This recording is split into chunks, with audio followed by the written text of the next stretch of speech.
नमस्कार, मैं ज्ञान प्रकाश। आप सब कैसे हैं? मुझे पूर्ण विश्वास है आप अच्छे होंगे।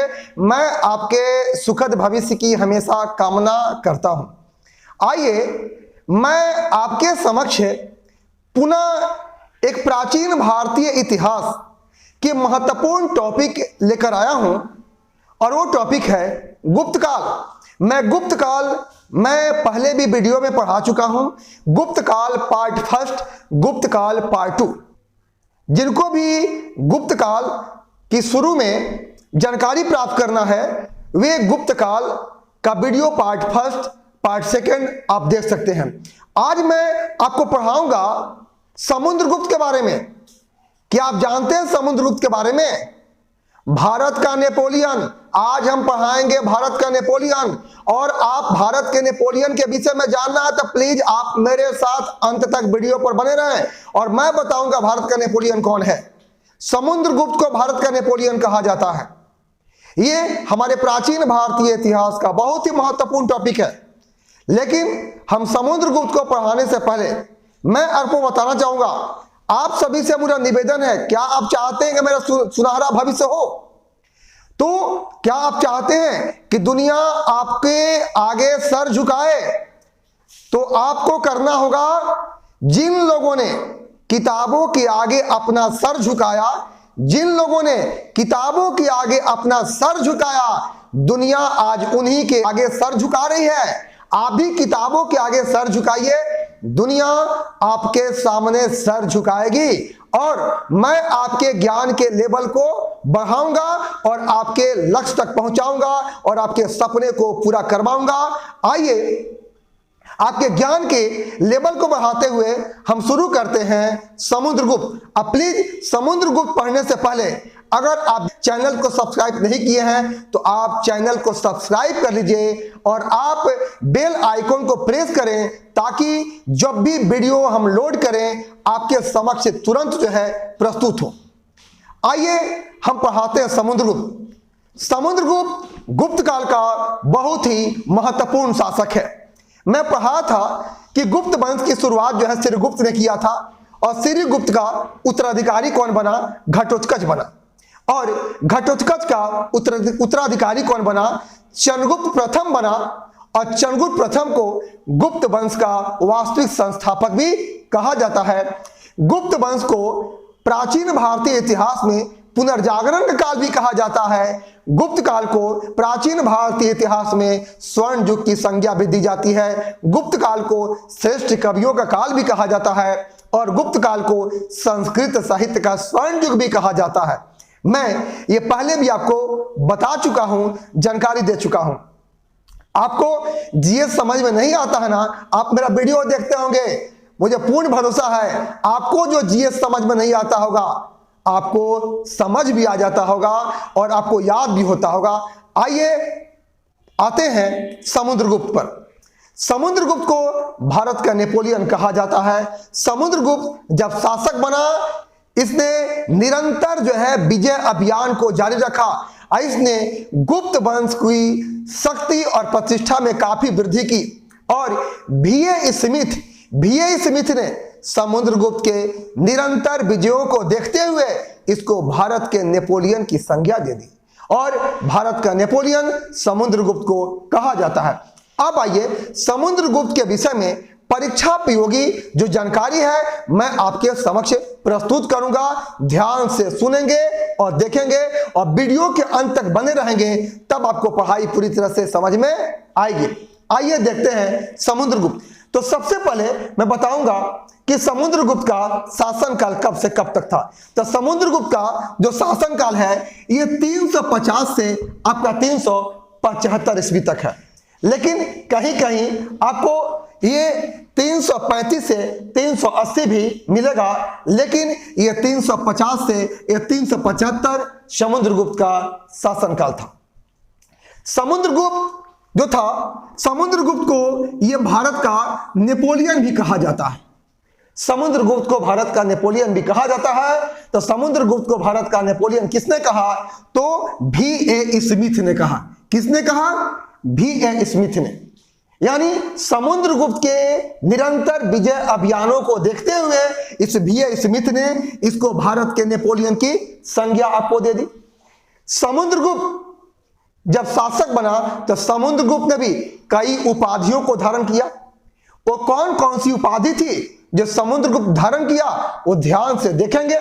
तो समुद्रगुप्त ने पहली उपाधि धारण की पराक्रमांक। समुद्रगुप्त ने पराक्रमांक की उपाधि को धारण किया। समुद्रगुप्त की दूसरी उपाधि क्या थी? समुद्रगुप्त ने अश्वमेध पराक्रम की उपाधि को धारण किया। समुद्रगुप्त ने व्याघ्र पराक्रम की उपाधि को भी धारण किया।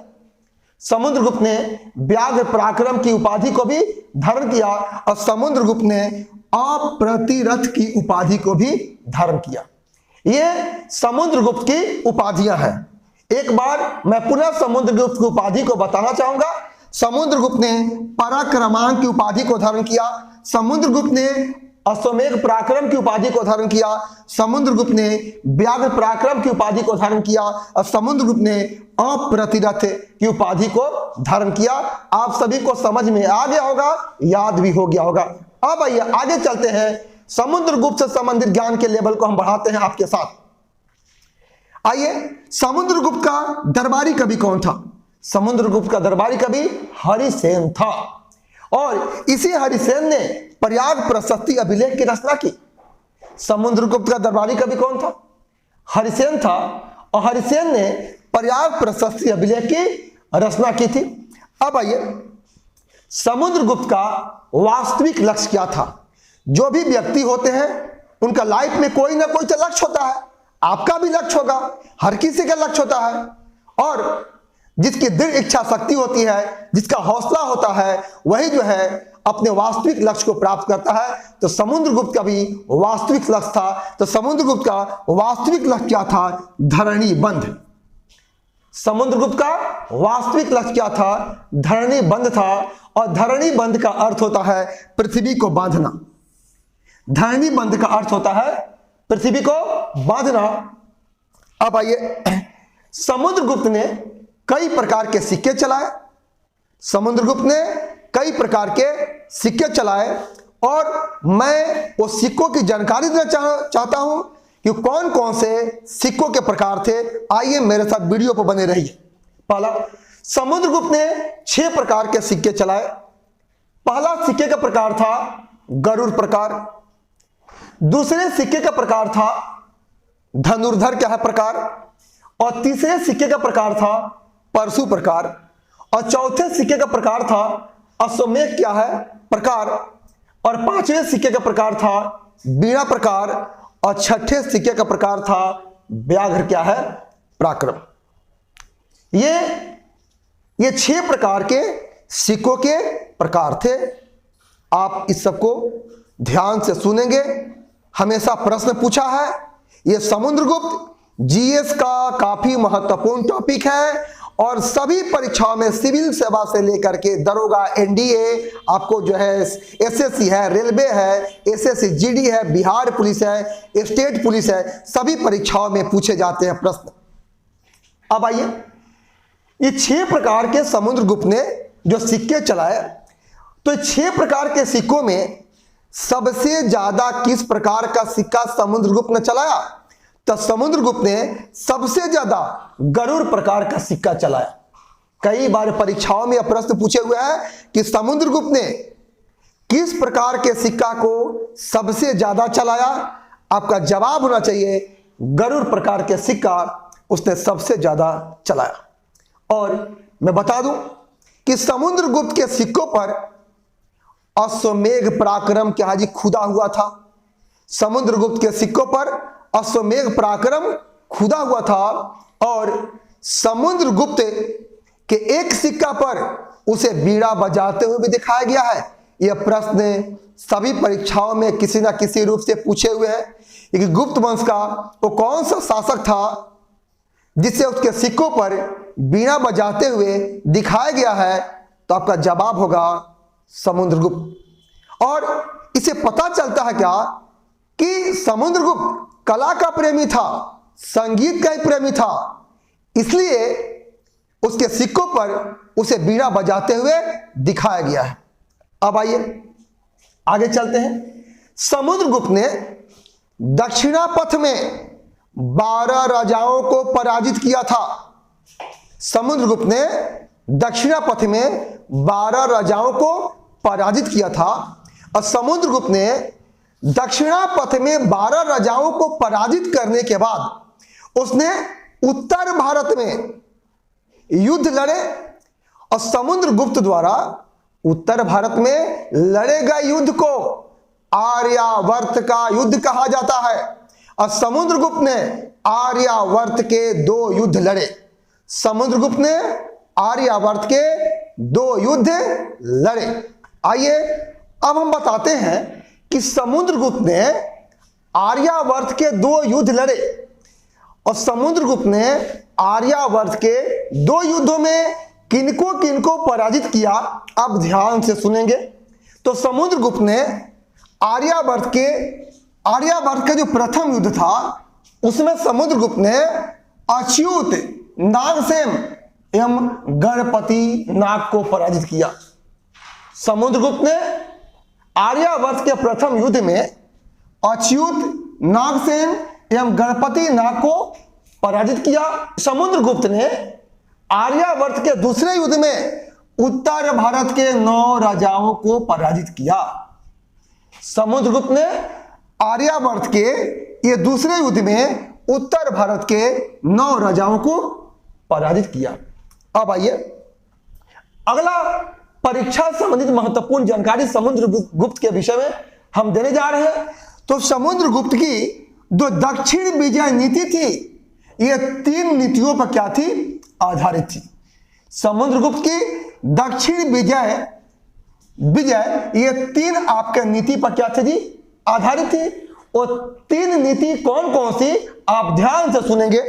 पहला नीति है ग्रहण, दूसरा नीति है मोक्ष है और तीसरा है अनुग्रह। समुद्रगुप्त की दक्षिण विजय नीति 3 नीतियों पर आधारित थी, ग्रहण, मोक्ष और अनुग्रह। ग्रहण में क्या होता था, शत्रु पर अधिकार किया जाता था। ग्रहण में शत्रु पर अधिकार किया जाता था, मोक्ष में शत्रु को मुक्त कर दिया जाता था और अनुग्रह में शत्रु के राज को लौटाकर उस पर दया की जाती थी। अनुग्रह में राज्य को लौटा करके शत्रु पर दया की जाती थी। ये समुद्रगुप्त की दक्षिण नीति थी जो 3 नीतियों पर आधारित थी, ग्रहण है, मोक्ष है और अनुग्रह है।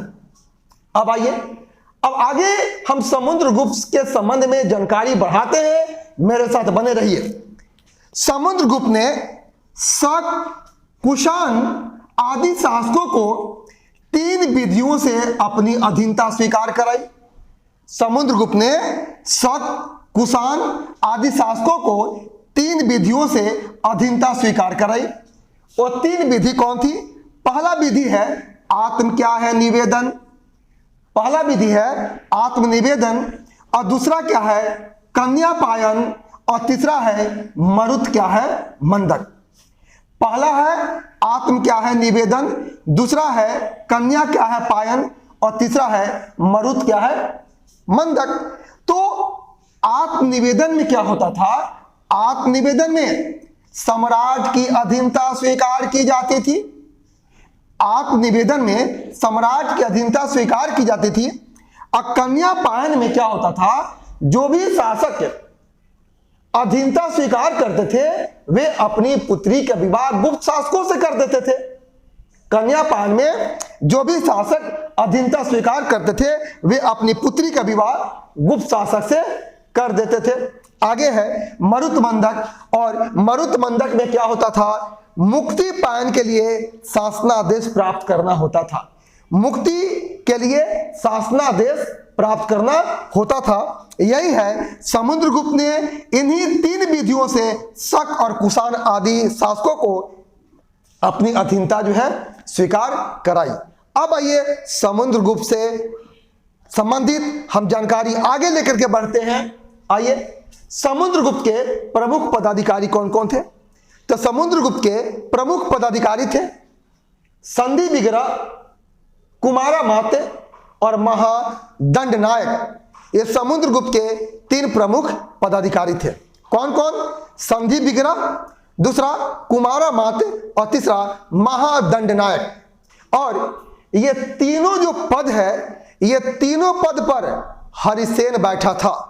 समुद्रगुप्त का दरबारी कभी कौन था? हरिसेन था। उसी हरिसेन ने प्रयाग प्रशस्ति अभिलेख की रचना की। ये तीनों महत्वपूर्ण पदों पर हरिसेन बैठा था। तो संधि विग्रह जो था, ये किस प्रकार का डिपार्टमेंट था? तो संधि विग्रह युद्ध और संधि का मंत्री था। कुमारा जो मत था, यह गुप्त प्रशासन में ये उच्च श्रेणी का पद होता था। और कुमारा मत के पद पर भी हरिसेन ही बैठा था। और यह तीसरा है महादंड क्या है? नायक। और ये महादंडनायक भी, ये महादंडनायक के पद पर भी हरिसेन जी बैठा हुआ था। ये आपका समुद्रगुप्त के प्रमुख क्या जी? पदाधिकारी हुए। संधि विग्रह, कुमारामात्य और महादंडनायक। आप सभी को ये समझ में आ गया होगा। आइए अब समुद्रगुप्त के विषय में हम जो जानकारी देने जा रहे हैं, आइए ध्यान सुनिएगा। तो समुद्रगुप्त ने अपने जीते गए क्षेत्रों को 5 भागों में बांटा। समुद्रगुप्त ने अपने जीते गए क्षेत्रों को 5 भागों में बांटा। और ध्यान से देखेंगे वो 5 भाग कौन कौन है। तो पहला, समुद्रगुप्त के प्रथम भाग में गंगा और जमुना द्वाब क्षेत्र शामिल था। समुद्रगुप्त के प्रथम भाग में गंगा एवं यमुना द्वाब क्षेत्र क्या था? शामिल था। दूसरे भाग में हिमालय का पूर्वी भाग को शामिल किया। समुद्रगुप्त ने अपने दूसरे भाग में हिमालय के पूर्वी भाग को शामिल किया। समुद्रगुप्त ने अपने जीते गए क्षेत्रों के तीसरे भाग में विंध्य क्षेत्र में आने वाले आटविक राज्य को शामिल किया। समुद्रगुप्त ने अपने जीते गए क्षेत्रों के तीसरे भाग में विंध्य क्षेत्र में आने वाले आटविक राज्य को शामिल किया। समुद्रगुप्त ने अपने चौथे भाग में पूर्वी दक्कन एवं दक्षिण भारत के 12 राज्य को शामिल किया, जिन्हें समुद्रगुप्त ने अधीनता में लेकर के उसको मुक्त कर दिया था। समुद्रगुप्त के चौथे भाग में पूर्वी दक्कन एवं दक्षिण भारत के 12 राज्य शामिल थे। और 12 राज्य समुद्रगुप्त की अधीनता को स्वीकार किए थे। समुद्रगुप्त ने वो 12 राज्य को मुक्त कर दिया। अब आइए 5वें भाग में क्या था? समुद्रगुप्त के 5वें भाग में शक और कुषाणों को अधीनता स्वीकार कराई थी। समुद्रगुप्त ने 5वें भाग में शक और कुषाणों को अपनी अधीनता स्वीकार कराई थी। यह है समुद्रगुप्त ने अपने जीते गए क्षेत्रों को यही निम्नलिखित जो है 5 भागों में बांटा था। अब आइए मैं बताता हूं समुद्रगुप्त का प्रयाग प्रशस्ति अभिलेख। ध्यान से सुनेंगे। प्रयाग प्रशस्ति अभिलेख किसका है? समुद्रगुप्त का है। और इस प्रयाग प्रशस्ति लेख की रचना कौन किया? हरिसेन ने किया। और प्रयाग प्रशस्ति लेख जो है उसकी लिपि क्या है? ब्राह्मी लिपि है। और ब्राह्मी लिपि जो है ये बाएं से दाएं लिखी जाती है। एक लिपि होती है खरोष्टी लिपि, और खरोष्टी लिपि जो होती है वो दाएं से बाएं लिखी जाती है। ब्राह्मी लिपि बाएं से दाएं लिखी जाती है। यानी समुद्रगुप्त का जो प्रयाग प्रशस्ति लेख है उसकी लिपि क्या है? ब्राह्मी लिपि है। समुद्रगुप्त के ये प्रयाग प्रशस्ति जो लेख है वो की शैली क्या है? ये चंपू क्या है? शैली है। तो आपको ये लग रहा होगा कि सर चंपू शैली क्या है? तो चंपू जो शैली है ये गद और पद की मिश्रित क्या है? शैली है। गद और पद की एक मिश्रित क्या है? शैली है। उसे चंपू शैली कहा जाता है। और ये प्रयाग प्रशस्ति लेख है, इसकी भाषा क्या है? ये संस्कृत है। अब मैं जानकारी दूंगा ये जो प्रयाग प्रशस्ति लेख है इस पर निम्नलिखित शासकों के नाम अंकित है। तो कौन कौन शासक है जिस पर नाम जिनका अंकित है? वो है, इस पर अशोक का भी नाम है, समुद्रगुप्त का भी है, अकबर का भी है, बीरबल का भी है और जहांगीर का भी है।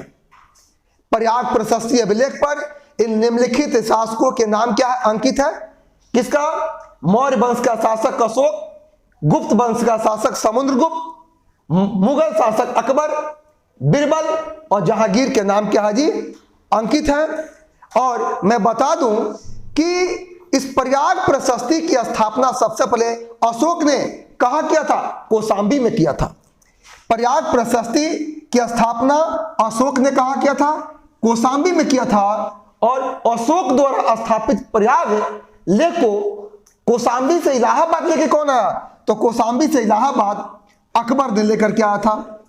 अशोक के कौशाम्बी के अभिलेख को इलाहाबाद लेकर कौन आया? तो अकबर ने लेकर के आया था। और एक जानकारी मैं आपको दे दूं कि समुद्रगुप्त ने एक बौद्ध भिक्षु, बौद्ध विद्वान वसुबंधु को संरक्षण भी प्रदान किया था। समुद्रगुप्त ने एक बौद्ध विद्वान, बौद्ध भिक्षु वसुबंधु को संरक्षण भी प्रदान किया था। ये पूरी जानकारी आपको समुद्रगुप्त के विषय में मैं आपके समक्ष प्रस्तुत किया हूं। आप ये पूरी जानकारी रखेंगे, आपसे किसी प्रकार का प्रश्न नहीं छूटेगा। आप पूरी पढ़ करके इसके बाद प्रश्न समुद्रगुप्त से बनाइए, मुझे विश्वास है एक भी प्रश्न नहीं छूटेगा। यह हुआ समुद्रगुप्त। थोड़ा सा मैं मेन चीज को हाईलाइट करना चाहता हूं। समुद्रगुप्त को भारत का नेपोलियन कहा जाता है। किसने कहा? V.A. स्मिथ ने कहा था। समुद्रगुप्त का दरबारी कवि कौन था? हरिसेन था। और उसी हरिसेन ने प्रयाग प्रशस्ति की रचना की। समुद्रगुप्त को प्रयाग प्रशस्ति अभिलेख में लिच्छवी दौहित्री भी कहा गया है। समुद्रगुप्त को प्रयाग प्रशस्ति अभिलेख में उसे लिच्छवी दौहित्री भी कहा गया है। और समुद्रगुप्त का वास्तविक लक्ष्य क्या था? धरणी बंध था। यानी धरणी बंध का अर्थ होता है पृथ्वी को बांधना। समुद्रगुप्त के सिक्कों पर उसे बीड़ा बजाते हुए दिखाया गया है। इससे पता चलता है कि समुद्रगुप्त एक कला संगीत का क्या था जी? प्रेमी था। समुद्रगुप्त ने सबसे ज्यादा गरुड़ प्रकार के सिक्के चलाए। और समुद्रगुप्त ने एक बौद्ध विद्वान वसुबंधु को अपने दरबार में संरक्षण जो है प्रदान किया था। ये समुद्रगुप्त के विषय में महत्वपूर्ण जानकारी हुई। अब समुद्रगुप्त के बाद शासक बनता है रामगुप्त। और मैं अगले वीडियो में रामगुप्त और चंद्रगुप्त द्वितीय विक्रमादित्य के विषय में चर्चा करूंगा। आप सभी से मेरा निवेदन है कि प्लीज अगर चैनल को सब्सक्राइब नहीं किए हैं उस चैनल को जरूर सब्सक्राइब कीजिएगा, ताकि आपको महत्वपूर्ण परीक्षा उपयोगी जानकारी समय समय पर मिलते रहे। मैं आपके सुखद एवं उज्जवल भविष्य की कामना करता हूं। आप सभी को वीडियो देखने के लिए, चैनल को सब्सक्राइब करने के लिए बहुत बहुत दिल से धन्यवाद।